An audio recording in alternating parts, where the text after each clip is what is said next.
Open Blessing Church Kamulu, tunakukaribisha na tunakupenda katika jina la Yesu. Amen.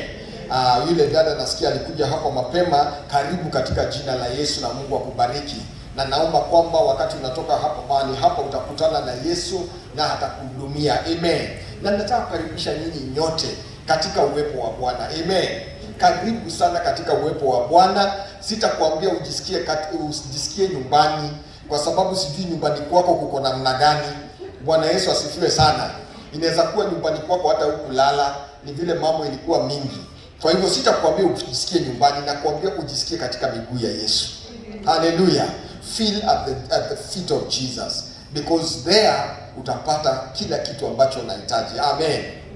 Kwa hivyo tunashukuru Mungu kwa sababu ya kila na mmoja wenu, na tunawakaribisha hata wale ambao wanatutazama katika mitandao, katika Facebook, katika YouTube. Tunawakaribisha katika Open Blessing Church Kamulu. Mungu akubariki sana tunapojenyekea mikononi mwa Bwana aweze kutuhudumia. Amen. Ningetaka uende pamoja nami in the book of Matthew chapter 25. Mathayo 25. Leo nataka kuanza series mpya ambayo inaitwa Stewardship. Stewardship ndio series mpya ninataka kuanza kufunza siku ya leo, na Mungu akinijalia nitafunza mafunzo haya katika sehemu 4. Bwana asifiwe sana. In 4 bits. God willing and God helping me. Ikishindikana 4 bits nitavuka ya 4 ya 5, lakini naomba Mungu anisaidie niweze kuifanya in 4 bits. Amen. Kwa hivyo itakuwa more of a teaching than anything else, but of course those of you who know me, sometimes najipatanga nikianza mafunzo najipata nikihubiri ama nimechanganya. Kwa hivyo naamini kwamba tutabarikiwa hata hivyo. Amen. So we are starting on stewardship siku ya leo, na nataka kuamini tutabarikiwa. Matthew chapter 25. Matthew chapter 25 tutasoma kuanzia mstari wa 14 mpaka mstari wa 30, na naamini kwamba tutaweza kubarikiwa tunapojifunza jambo hapa. Kuna mambo mengi tutajifunza, mambo mengi ambayo nitaenda nikiguza, ambayo yanaguza maisha yetu, kila sehemu ya maisha yetu, na nataka kuamini kwamba tutabarikiwa na tutafaidika. Amen. Kwa hivyo ninaomba unifuate kwa makini, na najua kwamba tutabarikiwa. Amen. Now, nataka kuamini kila mtu ako pale. Tuko pale kila mmoja. Amen. Glory to God. Matthew chapter 25 verse 14. Biblia inasema hivi: And the kingdom of God of heaven. Nasoma kutoka kwa King James version of the Bible. And for the kingdom of heaven is as a man traveling into a far country, who called his own servants and delivered unto them his goods. And he said, and unto one he gave 5 talents, and unto another 2, and to another 1, to every man according to his several ability. Nataka kwanza unote hapo. To every man according to his several ability. Ama utapata kwa verses, chapters, versions zingine inasema according to their ability. Sawa sawa. Nataka unote that word very carefully. According to their ability. Na the reason why ninasema hivyo, kuna siku nilifanya statement hapa, nikaona watu wote wameniangalia na mshangao, ni kama hawajawahi sikia mahubiri kama hiyo, lakini Biblia inasema hivi: according to your ability, according to their ability they were given, each one was given a talent according to their ability, and straight away the boss took his journey. Sawa sawa.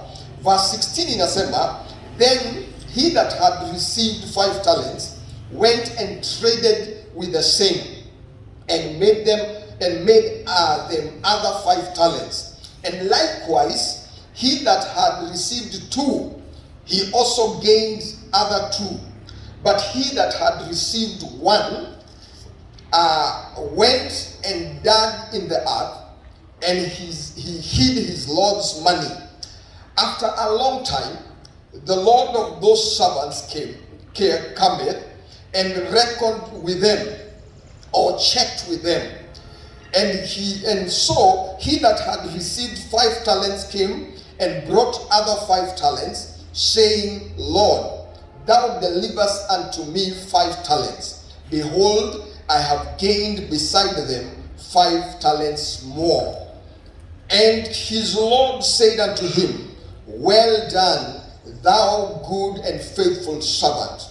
Thou hast been faithful over a few things. I will make you ruler over many things. Enter into the joy of thy Lord. Verse 22, he also that had received 2 talents came and said, Lord, thou deliverest unto me 2 talents. Behold, I have gained 2 other talents beside them. His Lord said unto him, Well done, good and faithful servant. Thou hast been faithful over a few things. I will make thee ruler over many things. Enter into thy joy of the Lord, into the joy of the Lord. Verse 24. Then he that had received 1 talent came and said, Lord, I knew thee that thou art a hard man, reaping where thou hast not sown, and gathering where thou hast not strawed. I was afraid, and went and hid thy talent in the earth. And lo, thou hast that which is yours, or you can get what is yours. The Lord answered, verse 26, the Lord answered and said unto him, Thou wicked and slothful servant, thou knowest that I reap where I sowed not, and gather where I have not strawed. Thou ought hast therefore to have put my money to the exchangers. Then at my coming I should have received my own with interest. Then verse 28 it says, Take therefore the talent from him, and give it to him which has 10 talents. Now I want you to note verse 29. Note verse 29. For unto everyone that hath shall be given, and he shall have abundance. But from him that hath not shall be taken away even that which he has. Bwana asifiwe sana. May the Lord bless his word. Our Father and our God, I want to come before your presence to thank you so much, and to honor you, and to glorify your name. As we start this new series of stewardship, O Lord, I pray that you will speak to our hearts. You will speak to our lives, every area of our lives. And that, my Father, by the time we are coming to the end of this series, O God, we will not be the same again. And in particular today, that you will speak to us, O God, and minister to us. We thank you and we bless you and we honor you, and we submit ourselves into your hands, that you will speak to us this day, O God. We thank you and we bless you and we magnify your name, because it is in Jesus' name we have prayed and believed. And all God's people say, Amen. Amen. Glory to God. The story or the parable that we have read right now, we have read as a parable that Jesus gave to explain a principle that is in the kingdom of God. Hallelujah. Now, when you understand this principle, many things will change in your life, even the way you pray. Bwana asifiwe sana. Mpaka vile unaomba utabadilika.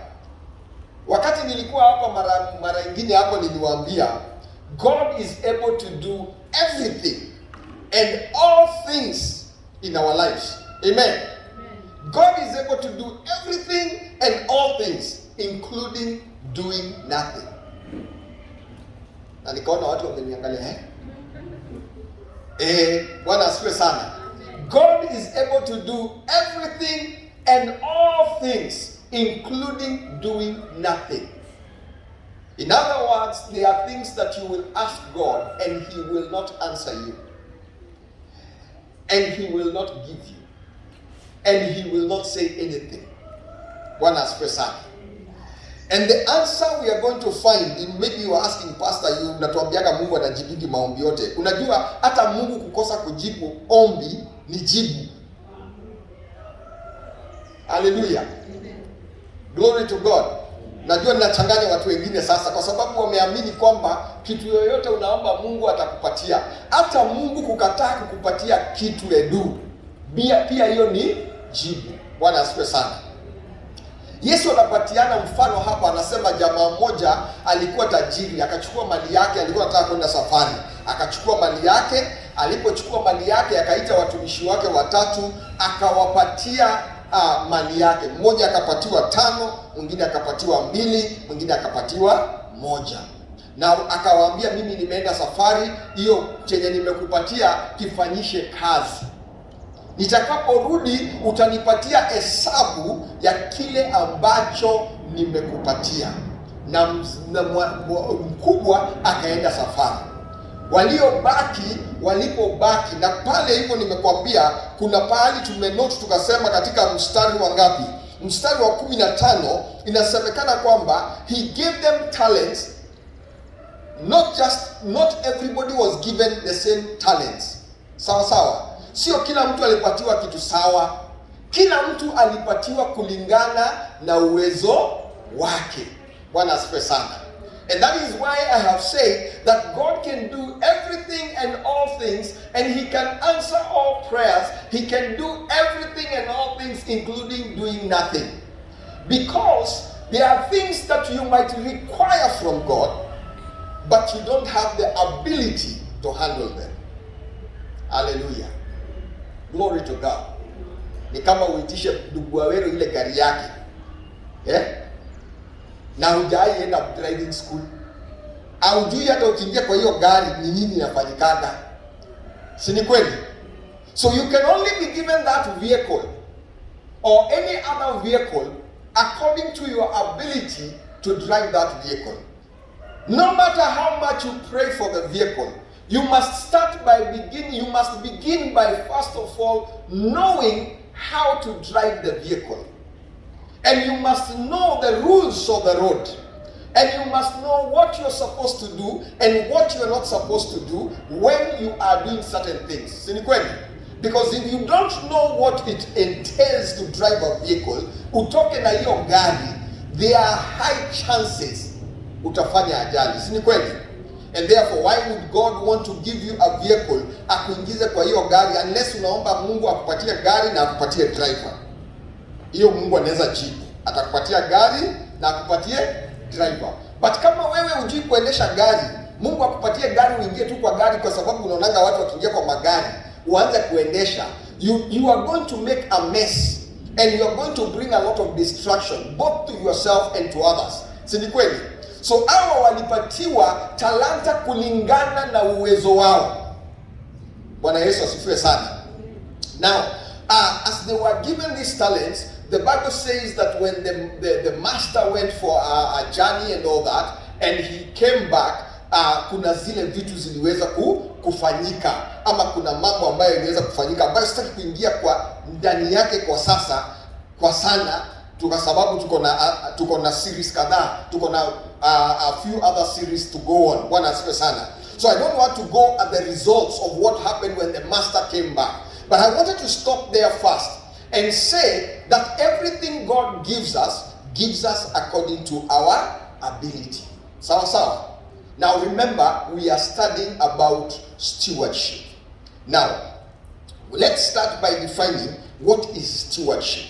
What is stewardship? Hii stewardship tunaongea kuhusu nini? Ukumbuke tumefikia tu pale, tumeona kwamba kila mtu amepatiwa talanta kulingana na uwezo wake. Mmoja akapatiwa 5, mmoja akapatiwa 2, mmoja akapatiwa 1. Alafu kuna zile vitu walifanya nazo ambaye hatutaingilia kwa sana saa hii, labda tutaingilia baadaye. Lakini kwanza turudi pale tujiulize, hii stewardship ni nini? Now, the meaning of stewardship, I have just nilienda tu kwa dictionary, nikaangalia 2 meanings za stewardship ambazo nitatumia kwa sasa hivi. Moja ni ile the general dictionary, na ingine ni ya Bible dictionary. Nikachukua tu 2. One is a normal dictionary, the other one is a Bible dictionary. Now, the first one is the normal dictionary, ambayo inasema stewardship is the careful and responsible management of something entrusted to one's care. Stewardship is the careful and responsible management of something entrusted to one's care. Nirudie tena kwa wale wanaandika. Stewardship is the careful and responsible management of something entrusted to one's care. In other words, whatever has been entrusted to you, you must be very careful and responsible in the way you manage that thing that has been given to you. Uwe mtu mwangalifu na makini kwa kile ambacho kimewekwa kwa mikono yako kushughulikia. Bwana asifiwe sana. Now, from the Bible dictionary that I checked, stewardship is also defined as utilizing and managing all resources God provides for the glory of God and the betterment of his creation. Nataka kurudia tena kwa sababu ya wale wanaandika. Stewardship is utilizing and managing all resources God provides for the glory of God and the betterment of his creation. Tuko pamoja mpaka hapo? Sawa sawa. Now, we want to look at the heavenly perspective of what we have been given, because what we have been given, kila kitu ambacho tumepatiwa is a wealth from God. Ni utajiri ambayo Mungu ametupatia. Na utajiri sio pesa tu. Unajua tunapozungumza kuhusu utajiri, watu wanafikiria mambo ya pesa peke yake. Utajiri sio pesa tu. Pesa ni pati ya hiyo utajiri. Ploti ni pati ya hiyo utajiri. Na kuna mambo mengi ambayo Mungu ametupatia. Uwe ni utajiri ambaye Mungu ameweka katika mikono yetu. Bwana asifiwe sana. Now, we want to see and understand what is the heaven's perspective on wealth. The wealth that God gives us. What does the heavens perceive this wealth? What are we supposed to do with it? Kitu cha kwanza tunafaa tujifunze. The book of Psalms chapter 24 verse 1 and 2 inatuambia hivi. The earth is the Lord's and everything in it, the world and all who live in it, for he founded it on the seas and established it on the waters. Psalms 24 verse 1 and 2. So the first thing we must understand, dunia hii na kile kitu chochote kiliomo ndani yake, including you as an individual, you belong to God. Bwana Yesu asifiwe sana. So first of all, understand that what we have here and all that we have, the psalmist says that the earth is the Lord's and everything in it, the world and all who live in it, belongs to God. Why? For he founded it on the seas and established it on the waters. Bwana asifiwe sana. Now, Isaiah chapter 45 verse 18 inasema hivi. For this is what the Lord says. He who created the heavens, he is God. He who fashioned and made the earth, he founded it. He did not create it to be empty, but formed it to be inhabited. He says, I am the Lord, and there is no other. Bwana asifiwe sana. So kitu ya kwanza tunataka kuestablish hapa na tukubaliane. Dunia yote na kila kitu kiliomo ndani ni cha Bwana. Bwana Yesu asifiwe sana. The world and the heavens were created by God, so they belong to God. And everything in it, they belong to God. And that includes you. You belong to God.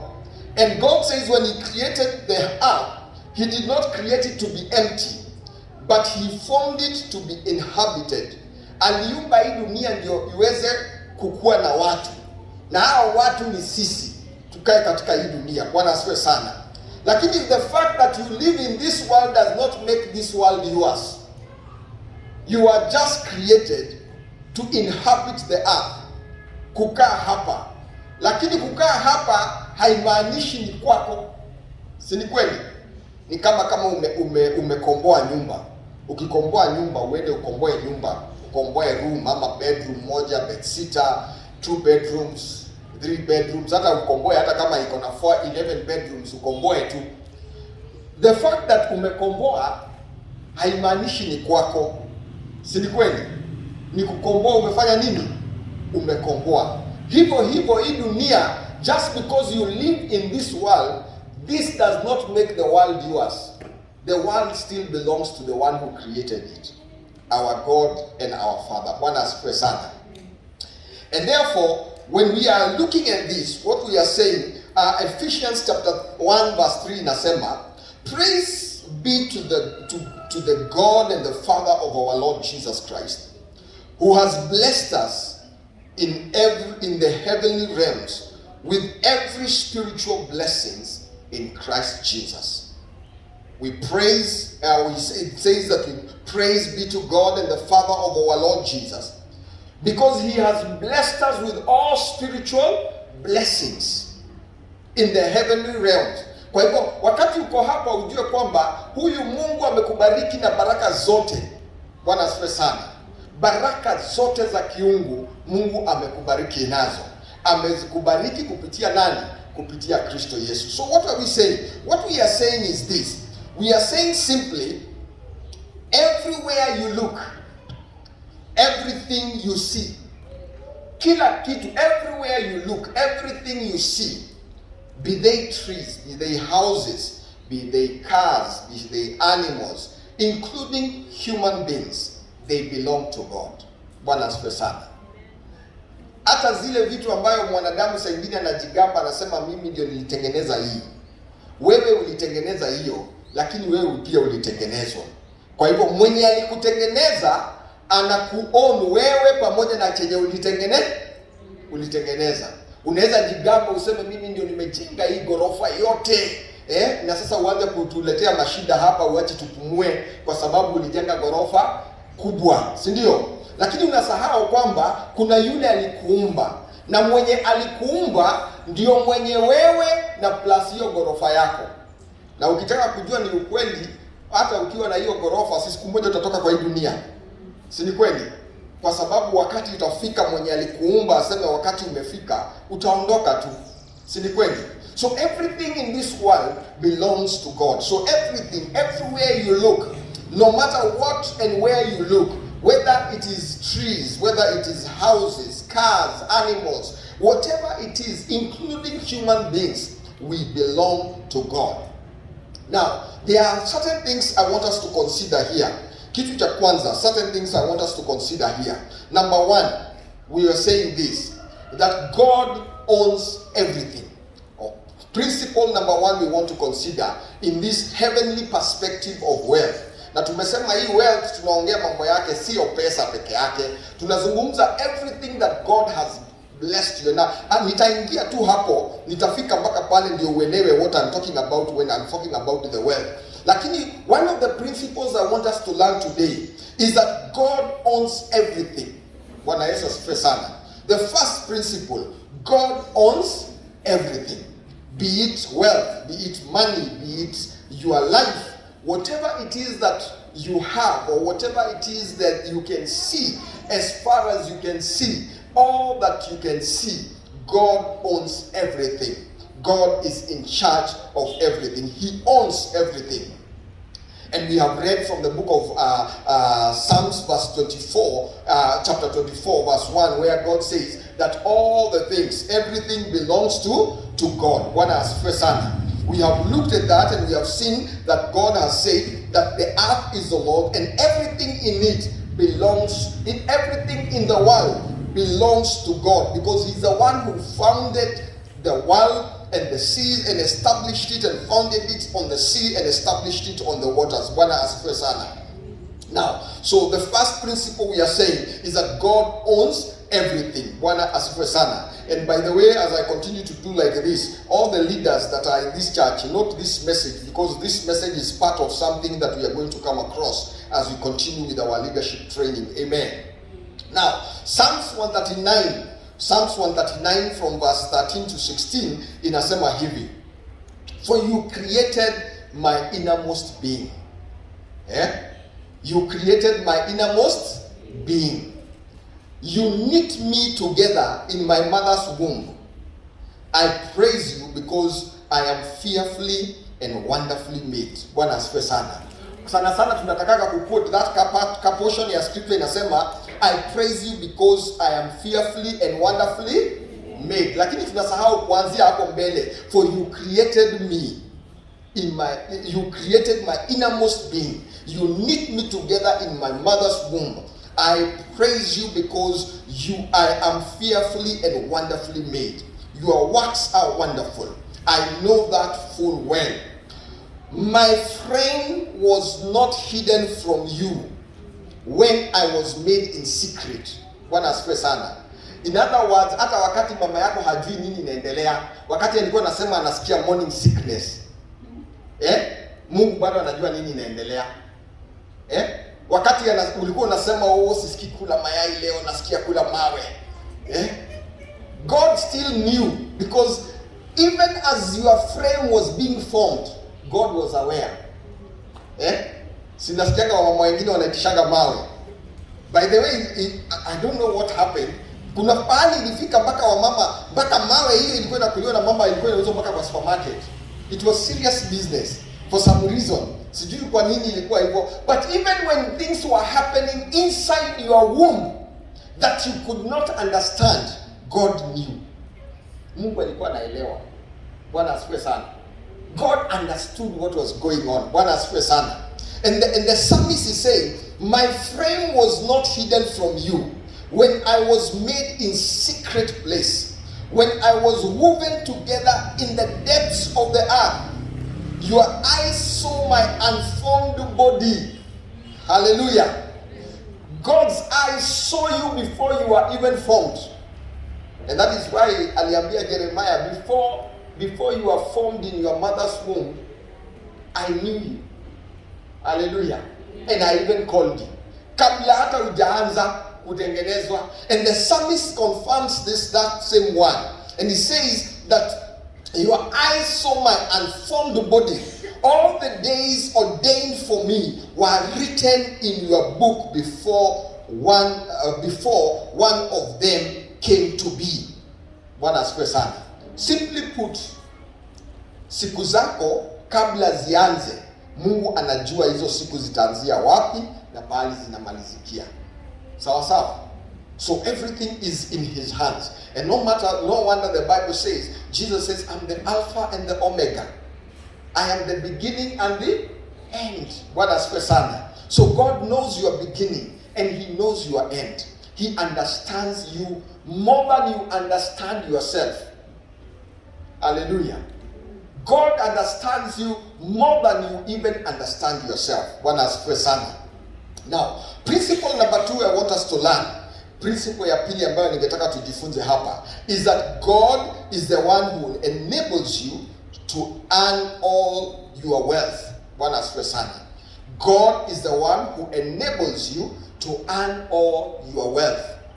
Mungu ndio anakuwezesha kupata utajiri wote. Bwana asifiwe sana.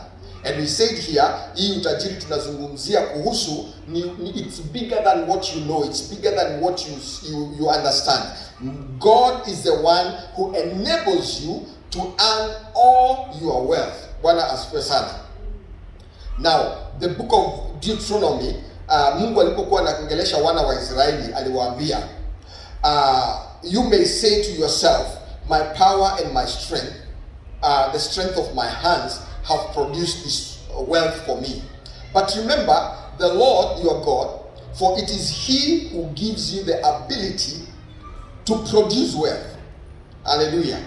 So confirms His covenant, which He swore to your ancestors, as it is today. Bwana asifiwe sana. Now He was talking to the children of Israel. Mungu anazungumzia wana wa Israeli na anawaambia, mkishafika kule katika nchi ya ahadi na mkishafika kule katika nchi ya ahadi, usijiambie katika roho yako, ujiambie kwamba mimi nguvu zangu na uwezo wangu ndio umenifanya niweze kutengeneza utajiri ama kufanya utajiri. Mungu anawaambia ukumbuke, mimi Mungu wako, mimi ndio nakupatia uwezo wa kutengeneza ule utajiri. Na sikufanyii hivyo kwa sababu ya nini? Kwa sababu niliweka agano na baba zenu. In other words, the covenant that God had with Abraham, God was going to honor that covenant. Bwana asifiwe sana. And God is reminding the children of Israel, when you get there, you will prosper. Utaendelea vizuri, mambo yako yataendelea vizuri, utanawiri, nitakubariki, nitakufanyia yote, sio kwa sababu ya uwezo wako, sio kwa sababu ya nguvu zako. Nitafanya hivyo kwa sababu mimi ni Mungu and I have a covenant. And because I am a God who keeps His covenant and who keeps His promises, I will make you and I will give you the ability to make wealth. Bwana asifiwe sana. So God is warning us here. Mungu anapokubariki, anapokufanyia mambo yote, usione kwamba wewe ndio umefanya uwe vile ulivyo. You are what you are because God has enabled you to become. Bwana asifiwe sana. You are blessed the way you are blessed because God has enabled you to become. You are what you are going to become, or you are what you are going to become because God is going to enable you to become that thing. Bwana asifiwe sana. So you should never forget Deuteronomy chapter 8 verse 17 to 18. Never forget that it is God who enables you to become what you are. Siku ya leo Mungu anakubariki na biashara, anakubariki na nini, anakubariki na kazi nzuri, anakubariki na masomo, anakubariki na ujuzi. Na unafika pahali saa nyingine unasahau kwamba ni Mungu amekuwezesha. Unaanza kujigamba, unaanza kuona ni kama watu hawana maana mbele zako, unaanza kuwachukulia hivi. Lakini Biblia inatukumbusha kwamba uwezo huo na nguvu hizo ni Mungu amekupatia. Bwana asifiwe sana. Because let me ask you a question. If you are a business person here, what makes people come to your business? Na kuna watu wengi wanafanya the same business that you are doing, na wanakuja kwako. Nini inafanyaga wakuje kwako? Because huwezi sema ati unalipishaka vizuri kuliko watu wale wengine. Kuna wengine kama Warrior wakikuja waweke pale biashara, si wana slashing bei karibu kwota, si ni kweli? Lakini bado utapata kuna jamaa hapo atawacha hiyo duka inauzwa vitu rahisi na atakuja kwako. What makes that happen? It is God. Bwana asifiwe sana. Wale usahau saa nyingine wanaenda kwa waganga na wanaenda kwa shetani kutafuta nguvu zingine ati ndio wajaribu kuboost sales. Au kitu yoyote unafanya ya shetani iko na malipo. Anything you do and anything you get from the devil, kuna malipo, utalipia. Bwana Yesu asifiwe sana. Wacha niwache kuenda hapo sana kwa sababu sitaki tuingie hapo sana. But let us remember as believers that whatever it is that we have, or whatever we do, and whatever God is going to enable us to become in future, it is God who will enable us. And therefore, as a believer, you should never forget that God has enabled you. And the reason why watu wengi hawawezi kwenda mbele za Mungu waambie tu Mungu, aende tu kwa maombi. I don't know, have you ever spent time in the presence of God? Umeenda kuomba. Na ulipoenda kuomba, ulikuwa na mahitaji mingi sana ya kuombea. Kuna watu wengi sana ulikuwa unataka kuombea. Lakini all of a sudden when you go in the presence of God, you cannot say anything else but thank you, Jesus. Thank you. All that can come out of your mouth is thanksgiving. You cannot be able to pray. You cannot be able to make requests. Huwezi ambia Mungu, bariki mtu fulani, ninahitaji pesa, ninahitaji. Unajipata, yani ukifungua kinywa chako ni kumwambia Mungu asante. Many people are unable to tell God thank you or to offer a prayer of thanksgiving to the Lord because they still don't see that whatever they are right now, it is God who has made them to become. And therefore, wewe hauoni kitu yoyote ya kumrudishia Mungu shukrani. Kwa hivyo wewe ukienda mbele za Mungu kila siku, kila wakati, kila time, wewe ni kila saa, nipatie, nataka, nipatie katika jina la Yesu, nipatie, nataka, ninapossess katika jina la Yesu. Saa ingine endaga mbele za Mungu, waambie tu Mungu asante. Spend 1 hour in the presence of God and tell God, thank you. Thank you for what you have given me. And thank you because of even that which you have not given me. Thank you because of the situation that I am in. Now, if you know the secret of thanksgiving, there are a lot of blessings that are unlocked out of the ability and the knowledge of giving God thanks. Because when you are giving God thanks, you are acknowledging that whatever I am today, I am because God has enabled me. First Chronicles chapter 29 verse 12. First Chronicles chapter 29 verse 12 inasema hivi. Both riches and honor come from you. Amen. Both riches and honor come from you. And you rule over all. In your hand are power and might. And in your hand it is to make great and to give strength to all. Bwana asifiwe sana. So both riches and honor, they all come from God. And He is the one who rules over us. And in His hand there is power and might. In other words, in His hand there is power to transform you and to make you a mighty person. Hallelujah. In His hands there is a lot of power. Ako na nguvu nyingi sana katika mikono yake ya kukubadilisha na akufanye kiumbe kipya, akufanye mtu mpya, akubadilishe hali yako kiasi kwamba vile watu walivyokujua jana sio vile wanakujua leo. Bwana asifiwe sana. Sijui kama ushaiona mtu alianza kupika mandazi. All of a sudden after a few years huyo mtu ni tajiri.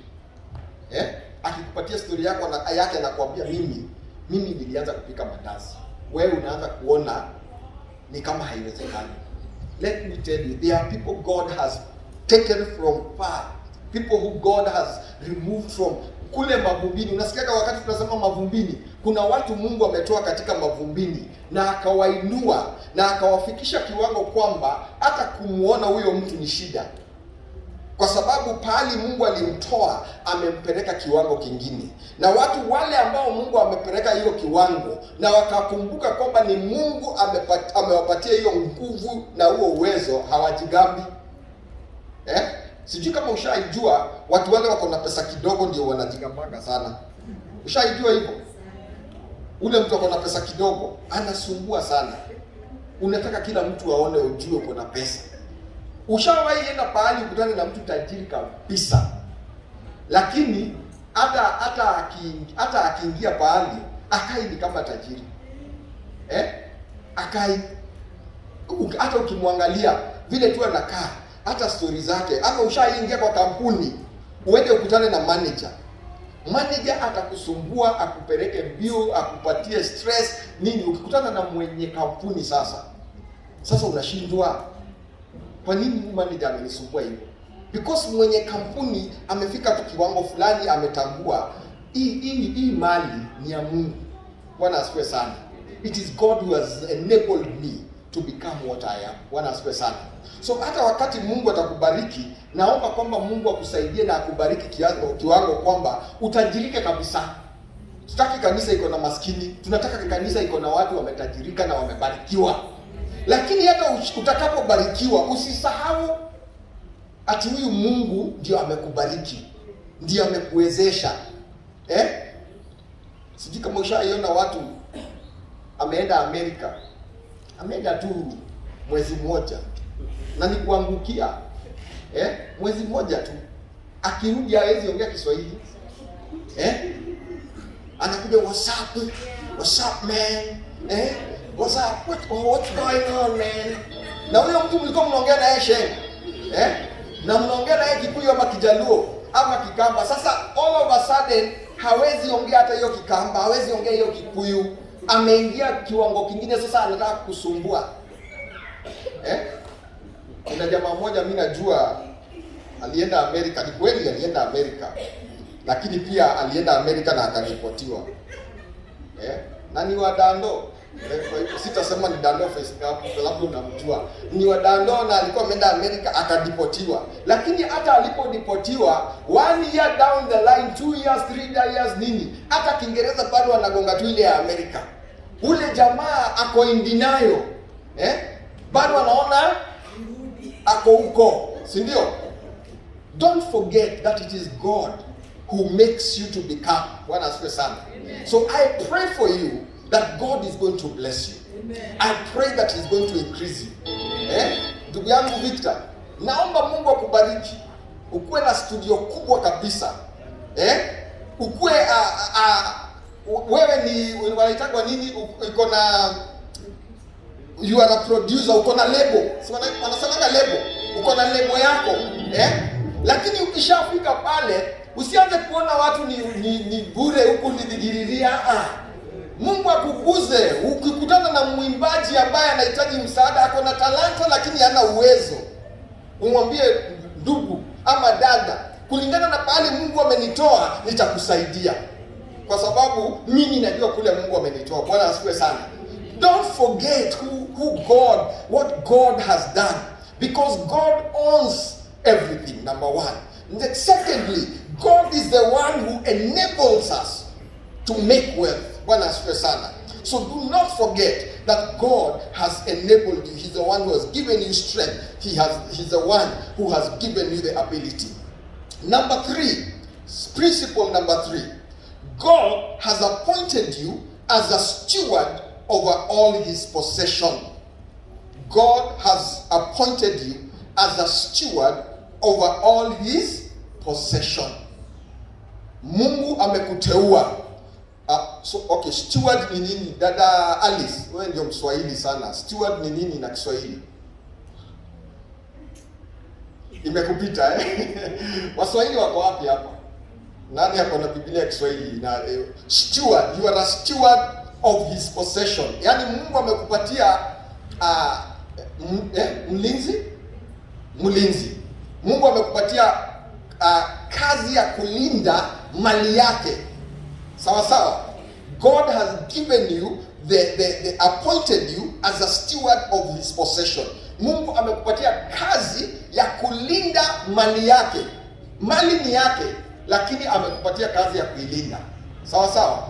Ukiangalia ile andiko tulianza kusoma pale hivyo, yule bwana mkubwa alipokuwa akienda safari, alipatia mali yake kwa wafanyikazi wake, na akawaambia mlinde hii mpaka nitakapofanya nini? Nitakaporudi. Kwa hivyo chochote ambacho uko nacho Mungu amekupatia ukilinde. Ni cha Mungu, lakini amekupatia ukilinde. Unapokilinda hicho ambacho Mungu amekupatia, kitakuwa kikikufaidi wewe, utafaidika kwa sababu wewe unakilinda, si ni kweli? And at the same time utawafaidi wengine kwa sababu wewe ndio mlinzi, wewe ndio custodian, wewe ndio unashughulikia. Kwa hivyo Mungu amekupatia jambo, amekupatia kitu, amekupatia mali yake, uilinde, lakini hiyo mali ni ya Mungu. Now when we have that mentality and when we have that knowledge that everything that we have, we are a custodian, we are a steward on behalf of God. God has given us that thing to take care of that possession. Chenye amekupatia ukilinde. In other words, God has entrusted you with all things. Mungu amekupatia ile nguvu ya kulinda mambo yote. We are therefore stewards over all that God has given us. We are stewards over all that God has given us. Now allow me for 1 minute or for just a few minutes to mention a few things that God has given us stewardship over, or God has given us power to possess on His behalf. Kitu cha kwanza, God has given you this body that you have to take care of. Your body, God has given you to be a steward over your body. That means lazima uchunge mwili yako. Haleluya. Wakati wa kuoga ikifika, enda uoshe hiyo mwili. Hiyo mwili si yako, ni ya Mungu. Bwana Yesu asifiwe sana. Usituletee shida hapa. Tuko kwa ibada, lakini watu hawezi kaa na amani kwa sababu kuna harufu fulani inatoka pahali fulani hapaeleweki, kwa sababu ndugu yangu na dada yangu unaogopa maji. Mungu alikupatia maji na akakupatia mwili. Hiyo mwili si yako. Hiyo mwili ni ya nani? Ni ya Mungu.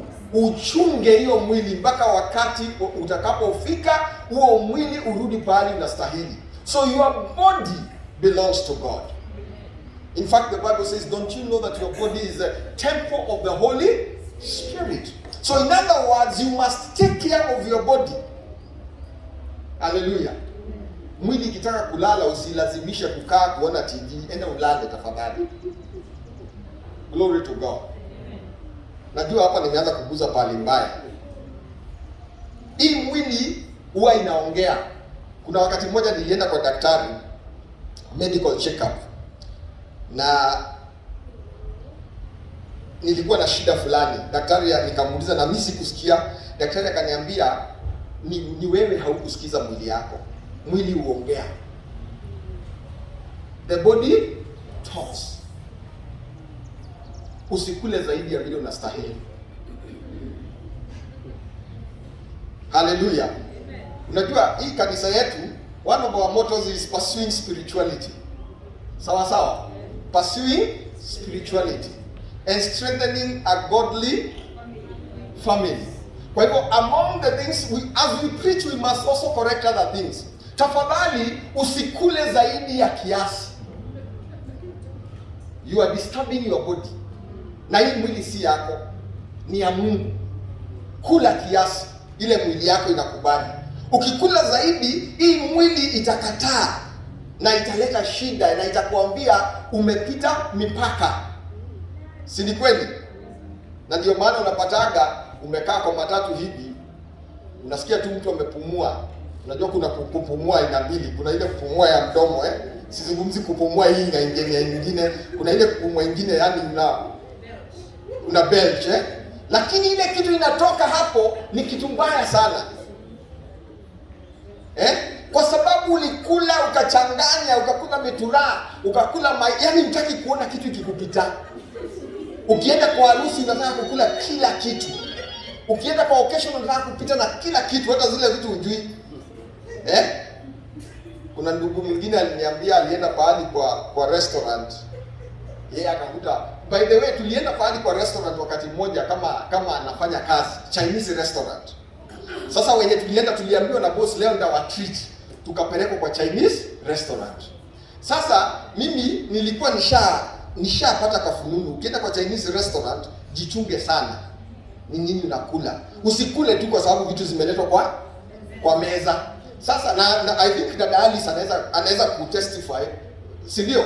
Especially hizi vitu mnaitanga the seafood. Sasa mimi nilipoenda na wenzangu, kitu yoyote ililetwa kwa meza, nilikuwa huyo waiter namuita kuja, hii ni nini umeleta?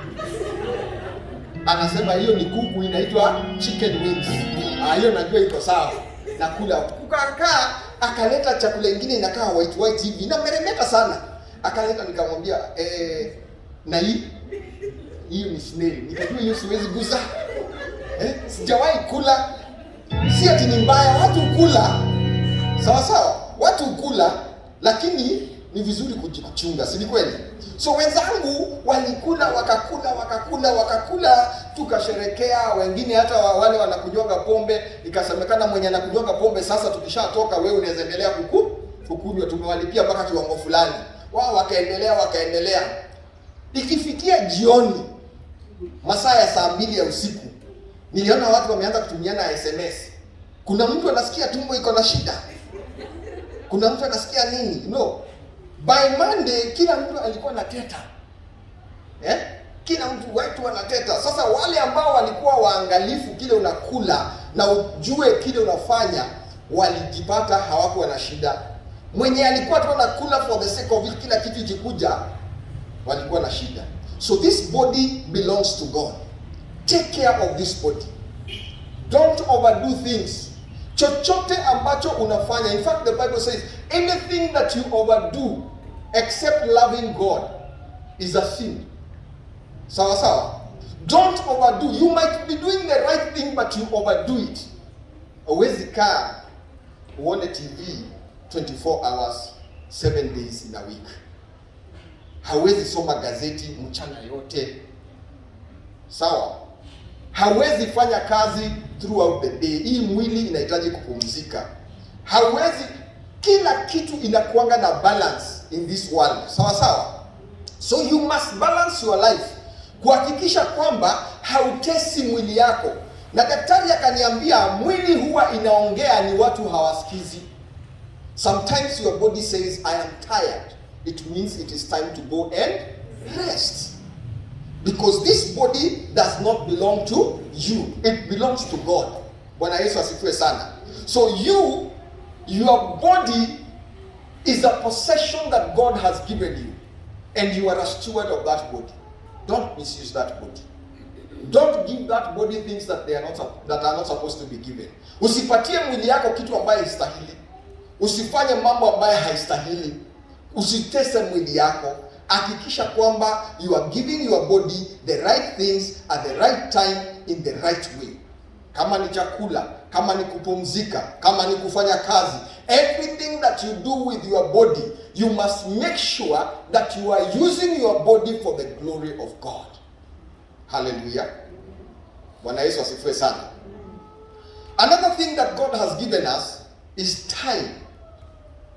Mungu amekupatia wakati. God has given us time. And the time that God has given you in this world, you are a custodian of that time. What you do with that time is very important. Bwana Yesu asifiwe sana. Kuna kitu wazungu wanaitanga procrastination. Procrastination ni kukataa kufanya kitu ambayo unastahili kufanya wakati unastahili kufanya. Unastahili kuamka, badala uamke unasema wacha kwanza nijiekelee zaidi 1 hour 2 hours hivi. Within that 1 hour 2 hours kuna baraka zinakupita. Kuna opportunities zinapotea. Hello? Because you are not a good custodian of time. You must understand the Bible says there is time for everything under the sun. There is time for everything. There is time to sleep, time to wake up, time to eat, time not to eat. There is time to rest. There is time to pray. There is time to read the word of God. And there is time also to read the newspaper. Ni vizuri pia ujue nini inaendelea kwa dunia. Hallelujah. Usiingie tu kwa basi by faith. Unaenda town, na town saa hiyo kuna mgomo anti-BBI ama anti-manini na wewe umeenda ukaingia out of ignorance. Ni vizuri ujue what is going on around you. But the most important thing is to understand that time is a resource that God has given you. Na Mungu akakufanya a custodian of that time. Sawa sawa. God has made you a custodian of that time. How you use that time is very important. Glory to God. Watu wa Mungu, Bwana asifiwe. Si ni vizuri tuambiane ukweli? Tusaidiane. Kuna wakati wa kusoma. Kuna wakati wa kutokusoma. Pia kuna wakati wa kuomba. Wakati wa kuomba si wakati wa Facebook. Unaamka usiku. Umeamka usiku kabisa, usiku wa manane. Badala uombe unaenda kwa Facebook. Come on. Kama hiyo Facebook wakati ilikuwa tulikuwa tunaishi. There is time for everything. There is time to spend in the presence of God. Siku hizi naonanga kila mtu anawekaka simu zake. Hii simu ni mzuri. It is very important. But let me tell you, before we got the phones, tulikuwa tunaishi tu. So don't make this phone a god in your life. Don't waste precious time doing certain things on this phone that you do not really have to do right now. For those who are here and you are students, how you spend your time as a student is very important. Jason, you have time. But time God has given you as a custodian. How you use that time is very important. whether you are a student, whether you are employed, whether you are a business person, the amount of time you have and the way you use that time, you will give an account to God. And there are things that we have lost, there are opportunities we have lost because we have not been able to manage our time properly. Glory to God. Mungu anisaidie nitumie wakati wangu vizuri. Hallelujah. Mimi sijui kuhusu wewe. Mimi naomba Mungu anisaidie nitumie ile wakati niko nayo na niitumie vizuri. So that I don't lose opportunities. I don't lose chances. I don't lose the blessings of God. I don't lose the move of God. Kuna watu hata Mungu ametembea na hawakujua kwa sababu ule wakati walikuwa wanafaa kuwa katika uwepo wa Bwana walikuwa wanafanya mambo mengine. Kwa hivyo wakati Mungu alitembea, hao hawakujua ati Mungu alitembea. Wakati Mungu alibadilisha direction, kwa sababu hao wanatumia wakati wao kufanya mambo mengine, hawakujua Mungu alibadilisha direction. Kwa hivyo wao wanaendelea tu kwenda na Mungu alishapiga break na akapinduka pande hii na akaanza kufanya mambo mengine. Use your time wisely. Because it's a resource that God has given you. Bwana asifiwe sana. Knowledge and education is also a possession that God has given us. Masomo ambayo tuko nayo. Mungu ametupatia masomo, ametupatia hekima, ametupatia maarifa. Hii masomo na hii maarifa na hii kila kitu ambayo tumepata kutoka kwa vitabu ni kitu ambayo it's a resource that God has given to us as a custodian. How you use your knowledge is very important. You can be educated. Unaweza kuwa umesoma na hiyo masomo haikusaidia, upati kazi na hauitumii kwa njia nyingine yoyote. You are misusing the knowledge and the wisdom that God has given you. Bwana asifiwe sana. I am glad that the system of education in Kenya is changing, so that now we don't just educate people to go to work in offices, so that now our students who are coming up in the new system wataweza kutumia ile masomo wako nayo kukua entrepreneurs, kukua industrious, kukua very innovative. Bwana asifiwe sana. Because sio lazima usome ati ndio uajiriwe. Unaweza soma utumie hiyo masomo kufanya mambo makubwa. Bwana asifiwe sana. So the knowledge that God has given you, how are you using it? Ile masomo ulisomeshwa, umetumiaje hiyo masomo? Unaitumia kufanya nini? How are you using that knowledge? What are you doing with the education that God has given you? Kwa sababu kuna watu hawajui vile unajua. Si ndio? Kuna watu hawajui ile kitu unajua. Bwana asifiwe sana. Kuna mzee mmoja mimi niliongea na yeye, alikuwa tajiri sana. Sitamtaja jina sababu kuna wengine mnamjua. One day I sat down with him. Nikamuuliza swali. He was very rich, filthy rich. Wacha hii utajiri ya juju. Utajiri ile yenyewe. Nikamuuliza namna gani, kwa nini ulipoteza huo utajiri? Akasema mimi nilikuwa na masomo sana. Niko na degree 5 na nini na mambo hiyo yote. Nikamuuliza kwa nini basi, nini ilifanyika? Ulikuwa na masomo, uko na utajiri, ulikuwa na pesa na mali na nini, all of a sudden everything is gone. Why is that happening? Akaniambia kuna kitu moja, nilikuwa nimesoma masomo ya darasa, lakini kuna masomo mengine inakuwa huko nje. Unapo interact na watu inaitaka kuwa street smart. Kuna masomo usomeshi kwa shule. Kuna masomo unasomanga ukikaa hapa na dada Veronica. Anasema tu kitu, unakuja unajua hiyo mwalimu hakusema, lakini it's a fact and it's a reality. Bwana Yesu asifiwe sana.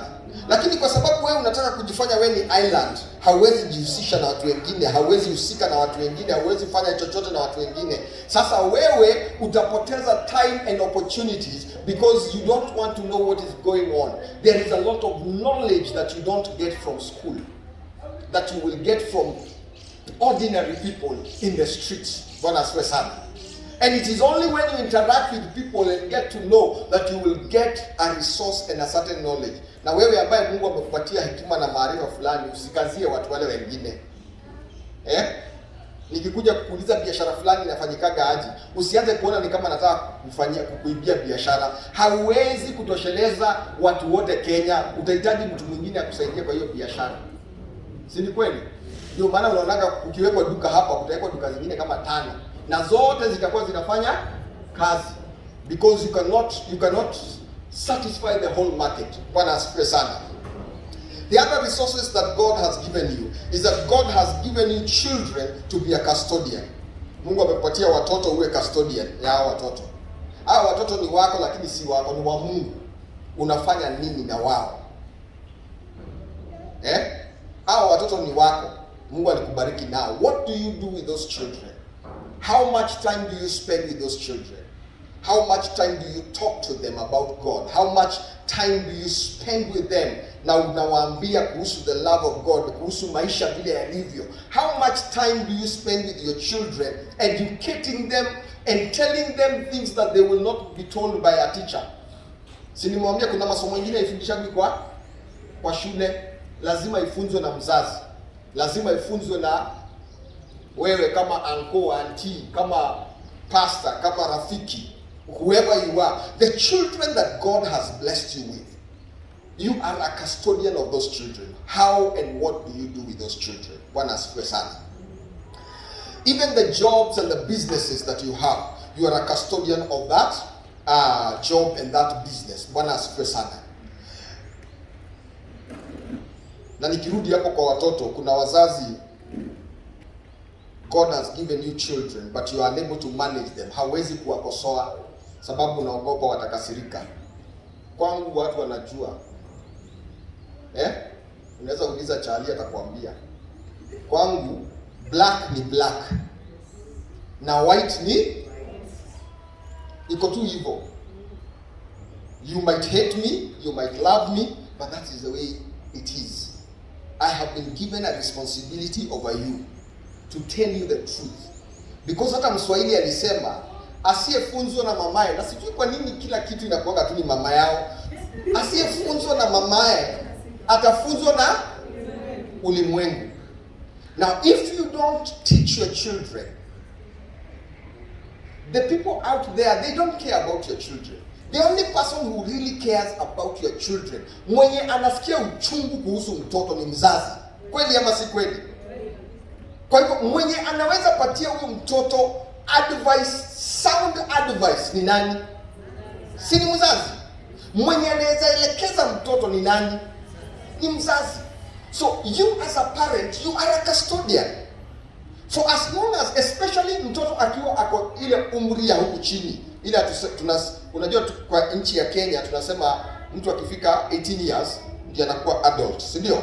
Hii miaka ya hapa chini kama bado hajakuwa adult, ametoka huko nje sasa anajifanyia mambo yake, uko na jukumu la kukaa ukiongelesha huyo mtoto whether anataka ama hataki, whether anafurahia ama hafurahii. Of course lazima pia Mungu akupatie hekima ya jinsi utadili na mtoto wako, because kila mtoto ako na different problems in a different way. Sawa? But the point is you must make sure that that child who is under your custody unamwambia mambo vile yalivyo. Now in fact, let me say this. It doesn't matter how old you become. And I tell Charles, I tell Jessica, I tell Israela, no matter how old you become, as long as I am alive, I am still your father. Bwana Yesu asifiwe. Hata ukikuwa president wa Kenya, watu wale wengine wakikupatia heshima ati wewe ni president, mimi bado ndio baba yako. Hallelujah.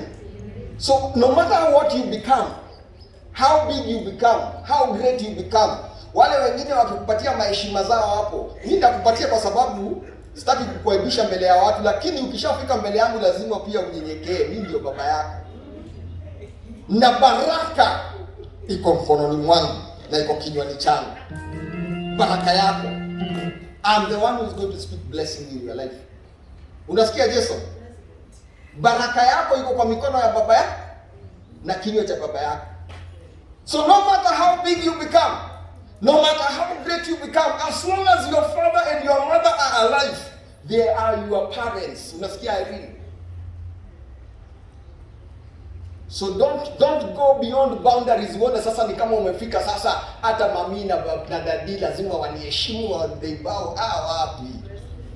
Utakuheshimu huko nje, ukiingia kwa mlango yangu na wewe pia uiname. Hivyo unataka tukuinamie huko nje. Bwana Yesu asifiwe sana. But the point is we have a duty and a responsibility of our children. They are our responsibility. Bwana Yesu asifiwe sana. That wife of yours and that husband of yours, you are a custodian. You are a steward.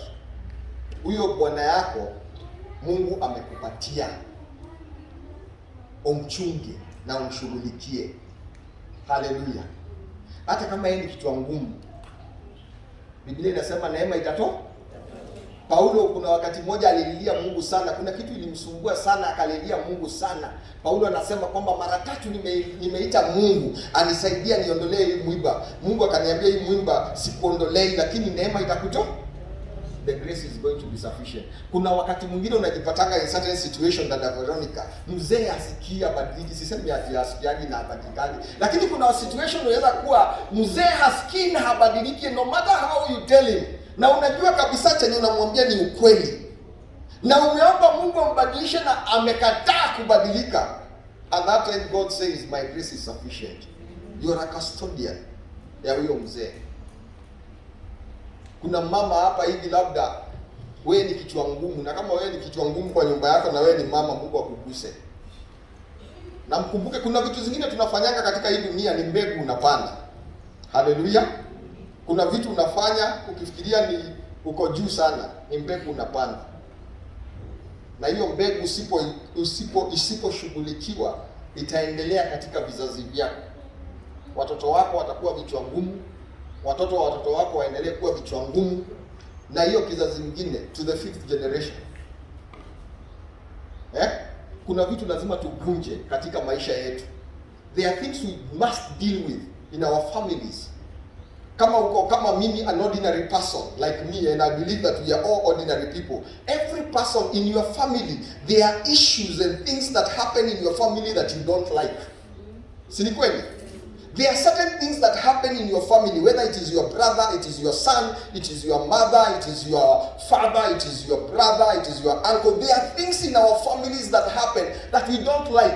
And when you trace back, unakuta hiyo kitu ilikuwa inafanyika, na ukirudi nyuma tena ukute ilikuwa inafanyika tena, na huko nyuma. We need to reach a point and break those things spiritually, because vitu zingine ni kiroho, zinahitaji kuvunjwa. There are certain covenants that were raised that needs to be broken.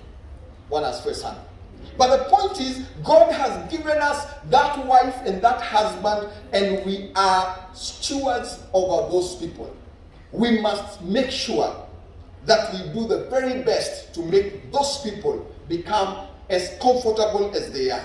They might be, wanaweza kuwa ni mahadiko, wanaweza kuwa ni watu wagumu kudeal nao. Kuna watu, unajua kuna watu wengine wanasemanga yeye hakunywangi pombe kwa sababu anapenda pombe, lakini akikompare pombe na ile kelele atakuta kwa nyumba yake, ana prefer kwenda kukunywa. Bwana Yesu asifiwe sana. You as a wife, you as a husband, you have a responsibility over your partner in that marriage. It is you to do your job and understand, huyo bwana, huyo mke ni Mungu alikupatia. So you must do your very best to make sure that you take care of that person and help that person to become what God wants them to become. Sometimes your words will not be enough. You will be required to go and pray. Hallelujah. Badala ya kumwita yeye ni pepo, mwambie ashindwe nini, vitu mingi hizo. Kuna wakati mwingine maneno haitoshi, haikusaidii. Hata ukimuita pepo, unakaribisha pepo kwa nyumba yako. Kuna wakati mwingine hauwezi badilisha mtu na arguments za binadamu, unahitaji tu kwenda kwa magoti uombe na uambie Mungu, I pray for intervention. Hallelujah. There are things as a human being you cannot be able to do, but because God has brought that person in your life, and that person is part of your life, and you have tried to talk to them, you have tried to say everything you can say as a human being, you have done what you need to do as a human being kusaidia huyo mtu na imeshindikana, pray. Seek the face of God. Intercede on their behalf. Hallelujah. Because God has given you that person and you are a custodian. Hallelujah. So your marriage, your gifts, your talents, And finally, the salvation that God has given us. Wokovu. Hapo ndio namalizia. Wokovu ambaye Mungu ametufanya nini? Ametupatia. God has given us salvation. Na ametupatia wokovu bure. Si ni kweli? Kama ungekuwa umeokoka saa hii na Roto, ungekuwa wapi? Labda ungekuwa unasumbua watu Dandora. Pale inaitwa aje ile street pale ulikuwa unaishi hapo? Awendo hapo. Labda ungekuwa umesumbua watu mbaya sana hapo. Lakini kwa sababu ya neema ya Mungu uko vile uko saa hii. Akakuokoa, akakuondoa kwa ile shida ambayo ilikuwa ndani yake. Akakufanya uone nuru na mwangaza. Akakufanya uweze kufanyika kiumbe kipya. Huo wokovu Mungu alikupatia is a wealth that God has given you. And you are a steward over that salvation. In other words, whatever God has done for you and in your life, you have a responsibility to transmit the same information kwa huyo mtu mwingine hapo anapotea katika dhambi. You need to tell them that they are wrong. You need to tell them that they need Jesus. You need to tell them that Jesus loves them. Hallelujah. Kuna mtu ajui ati kuna Yesu. Kuna mtu ajui ati Yesu anampenda. Kuna mtu yeye tangu azaliwe hajawahi pendwa. Hajui. Kwa hivyo yeye ajui ati kuna mtu ati anaitwa Yesu alikufa kwa sababu anatupenda. Nani anafaa kumwambia hiyo maneno? Ni wewe Mkristo. In fact, the Bible says, how are they going to know if they are not told? And who is going to tell them? Bwana Yesu asifiwe sana. Nani ataambia ulimwengu Yesu anawapenda? Ni sisi. Nani atawaambia ulimwengu kwamba dhambi ni mbaya, itakufanya ukufe na upoteze uzima wa milele? Who is going to tell the world that? It is us who have been given salvation. God has given us salvation, not just for ourselves, but so that we can transmit the same information to others, so that they can experience the love of God and the power that changes a human being. Because sisi hatuwezi kujibadilisha, hata sisi wenyewe hatuwezi kujibadilisha, ni Mungu alitubadilisha. Huyo Mungu ambaye alitubadilisha, tunahitaji kuambia wengine, tuwaambie huyu Mungu anaweza pia kukubadilisha. Hallelujah. We have been given salvation and we need to transmit that information to other people and tell them that Jesus loves them. Hallelujah. So even hata hii wokovu ambayo tuko nayo, Mungu amekupatia as a steward kuhakikisha kwamba imefikia wengine. So wakati tunaongea kuhusu wealth, we are talking about our bodies, we are talking about time, we are talking about knowledge and education, we are talking about children, we are talking about jobs, we are talking about businesses, we are talking about money and wealth, we are talking about marriage, we are talking about gifts and talents that God has given us, both outside there and in the church of Jesus Christ. We are talking about salvation. Hallelujah. All that is wealth that God has placed into our hands. How do you use it? What do you do with it? Unafanyaga kazi na nini? Unafanyaga nini? Unajua kuna vitu zingine wewe ni mwanabiashara, lakini kuna mtu mmoja tu anakujaga hapo, mama ama mzee, si niokolee tu na kakumi. 10 ni pesa kidogo sana, si ndio? Ni pesa kidogo sana. But you might find out hiyo 10 it means the world kwa huyo mtu. Unless anaenda kukunywa gamba. Ama kuvuta bangi. Hiyo nayo unamwambia pesa yangu si ya kuvuta bangi. Unataka 10 ya nini? Niko na njaa basi. Si kuna mkahawa hapo karibu? Waambia enda uingie kwa hiyo mkahawa, waambie wakupatie ile kitu yote unataka kula. Kula nitalipa. Bwana Yesu asifiwe sana. To you it might look a small thing, but it means the world to somebody else. Hallelujah. Unasema mtu anashanga akiomba 10. Saa nyingine nataka kujua anatakaga 10 ya nini. Hallelujah. And according to hiyo 10 anataka ni ya nini, do the necessary things. Msaidie huyo mtu. You never know. Through that 10 shillings you will get an opportunity to tell that person Jesus loves you. Hiyo 10 tu, shilingi 10 tu. Ama hiyo 100. Utaka kujua huyo mtu anataka ya nini. Don't dismiss everybody. Don't just dismiss people because huyo mtu anapenda kuomba sana kila saa. Saa nyingine nataka kujua kwa nini anatakaga hiyo kitu.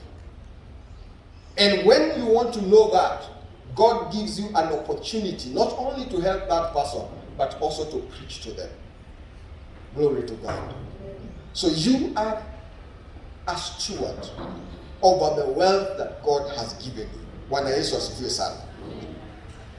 So the Bible says, nikimalizia, 1 Corinthians chapter 4 verse 2. Nataka kumalizia hapo. Sijaweza kumaliza kila kitu, lakini nataka kumalizia hapo. 1 Corinthians chapter 4 verse 2. Moreover, it is required of a steward that they be found faithful. Moreover, it is a requirement for every steward to be faithful. Hallelujah. So ile kitu yote Mungu amekupatia, anatarajia utakuwa mwaminifu kwa chenye amekupatia. Hiyo ndoa amekupatia, anatarajia uwe mwaminifu. Ile masomo na hekima na maarifa amekupatia, Mungu anatarajia uwe mwaminifu. Talanta ambaye Mungu amekupatia, whether ni kwa biashara, kwa kanisa, wapi, ile talanta Mungu amekupatia, anatarajia uwe mwaminifu. Anatarajia uwe mwaminifu na mwili wako. Anatarajia uwe mwaminifu na wokovu ambaye amekupatia.